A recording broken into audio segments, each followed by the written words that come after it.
Now, for the moment some of you all have been waiting for, I want to introduce our opening guest speaker, Dr. Ava Muhammad. Dr. Ava Muhammad is a native of Columbus, Ohio. She received her bachelor's in history from Central State University and her JD from Georgetown University Law in 1975. Dr. Ava Muhammad is the first Muslim woman in modern history to occupy a position of authority over a mosque anywhere in the world. She served as the Nation of Islam's Southern Regional Minister from 1998 until 2000.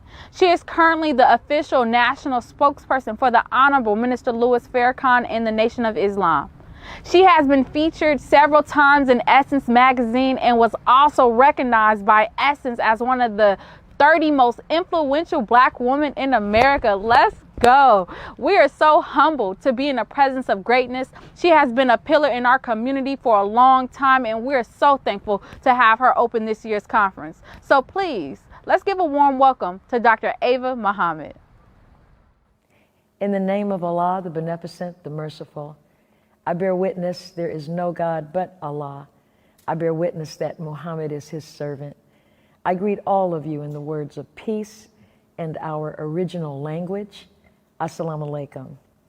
Brothers and sisters, first let me express to you what an honor and privilege it is to have been chosen to open this year's African Black Coalition Conference. I am so honored, and I hope that what I have to share with you in these brief moments will be of value as you move through these 3 days. If we have a thorough knowledge of ourselves, and that means knowing our ancestry, knowing our history, and being cognizant of our experience, then knowing these things, we should not desire to be a part of the political union called the United States of America. This union of 50 individual sovereign governments whose organizing principle is white supremacy should not be a system that we want to be part of. However, what we do want, what we do demand, is that we be allocated a significant portion of land right here on this 2,000 by 3,000 mile continent, or part of a continent called North America, that our ancestors labored to build and to make one of the most powerful and wealthiest nations on earth. So we're approaching self-determination this weekend in this conference, and that should be our way of life. And we can't do that without the ability to be free to live the values that we hold dear. The effects of this system that we live in are to corrupt any person who buys into it, as we have witnessed in recent years and months. We cannot, beloved, assign another generation of our people to a corrupt, racist, sexist, materialistic system that is inherently contemptuous toward anyone who needs help.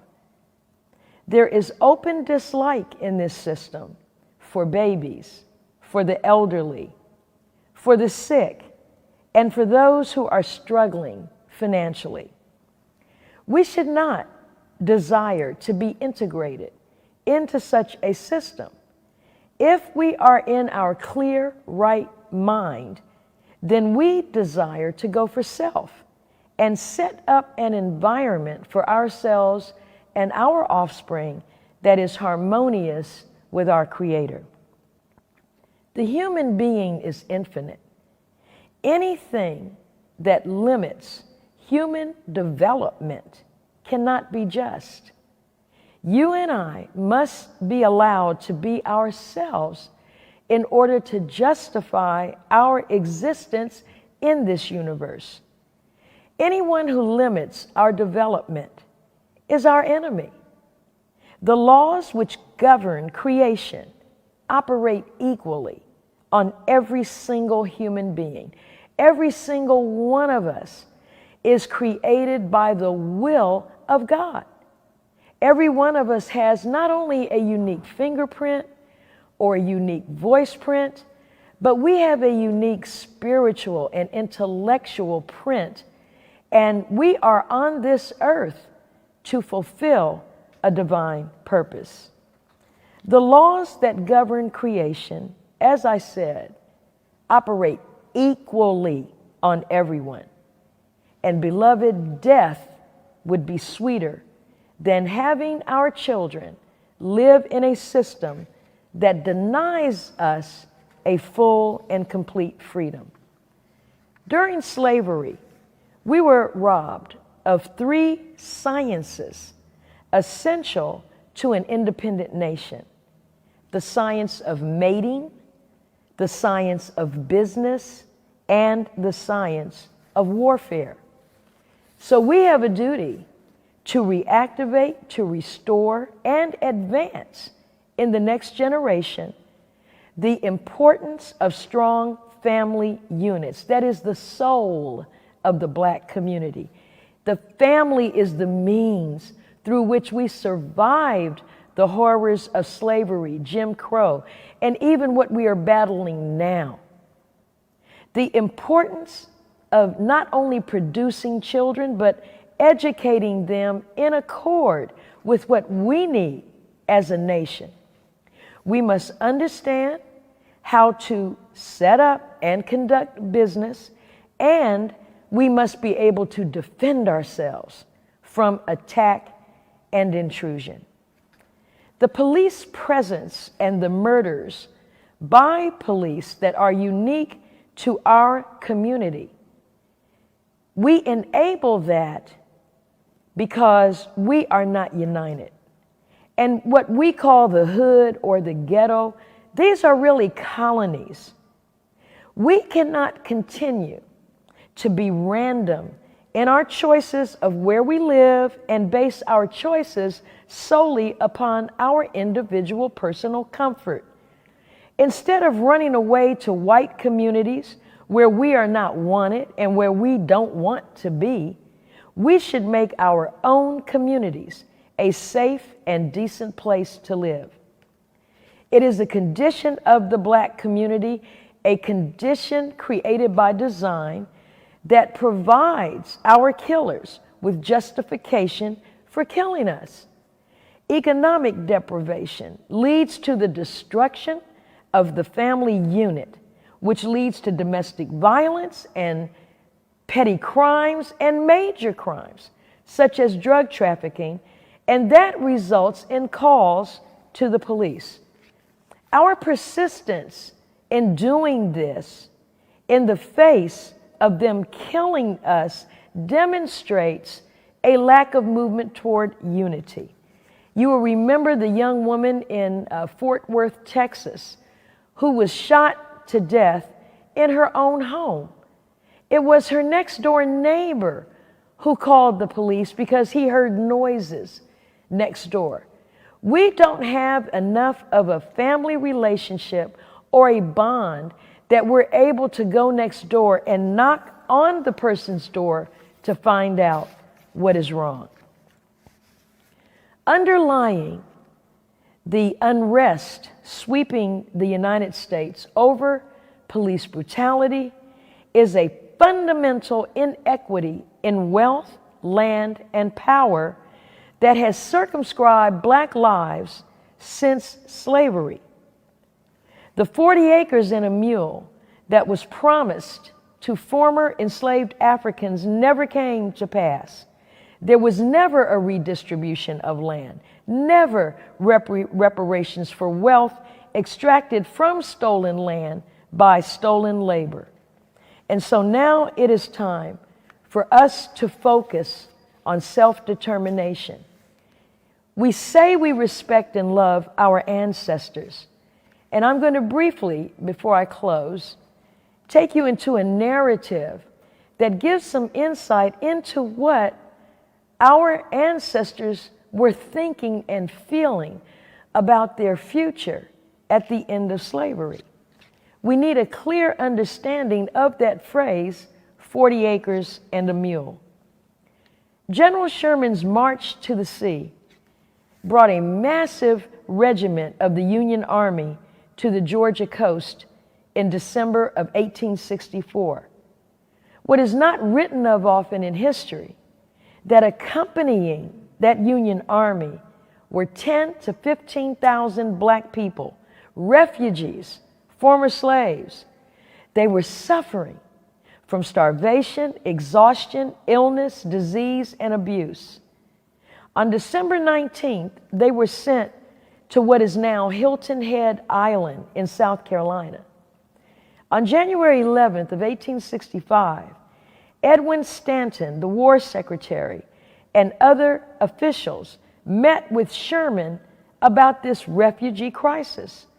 They decided to consult leaders from the local black community and pose the question, what do you want for your own people? On January 12th, Sherman met with 20 black people of Savannah. Now look at this, beloved. Black people in Savannah had already started building a community, and they were politically engaged in 1865. They had selected a spokesperson, Garrison Frazier, who was 67 years old at the time, a pastor of the Third African Baptist Church, and he had purchased his freedom with his wife in the late 1850s. Mr. Frazier said to Sherman, quote, "The way we can best take care of ourselves is to have land and turn it and till it by our own labor."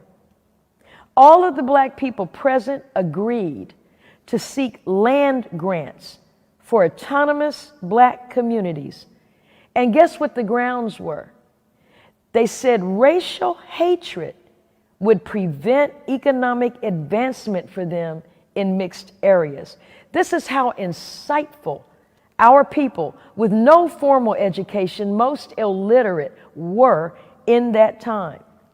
So 4 days later, Sherman issued Field Order 15, instructing officers to settle the refugees on the sea islands and inland. 400,000 acres were divided into 40-acre plots. The order specifically prohibited whites from settling in the area. And by 1865, in June, there were approximately 40,000 free people settled on 435,000 acres. And though the mule was not mentioned in that order, many of our people received one that were contraband that the Union Army had. These Sea Islands, the Sea Islands Project reflected this policy of 40 acres and a mule as the basis for post-slavery economics. The special field orders issued by Sherman were not upheld by the federal government in the years after the war. As you know, almost all of the land allocated was returned to whites. And so, beginning in Louisiana, at the time of the Emancipation Proclamation, there had already begun a system called wage labor that became federal and state policy. That same system dominates our lives today and has deprived us, and that system is called jobs. And so as I close, beloved, remember, let's go after the reactivation of the 3 sciences that were lost to us, taken from us during slavery. The science of mating, the science of business, and the science of warfare. There is no definition of the word science that does not include one or both of these words, knowledge and system. That's what science is. It is knowledge systemized. You are blessed to be in a position to pursue a higher education, and you are blessed to be conscious and to organize and be part of a conference such as this. You are the future, and we are depending on you to unite, to overcome your differences, and organize a system under the set of principles that the original people of this planet follow. We are a spiritual people by nature. We are a righteous people by nature. A system is an organized collection of parts that are highly integrated to accomplish an overall goal. And so whatever our ideological or religious differences may be, they do not override what I said in the beginning of this. We have a common ancestry, a common history, and up to this very moment, we are sharing a common experience. May Allah, God, bless you with a safe, loving, and productive conference. I am so proud of you, and I leave you in the words of peace. Assalamu alaikum.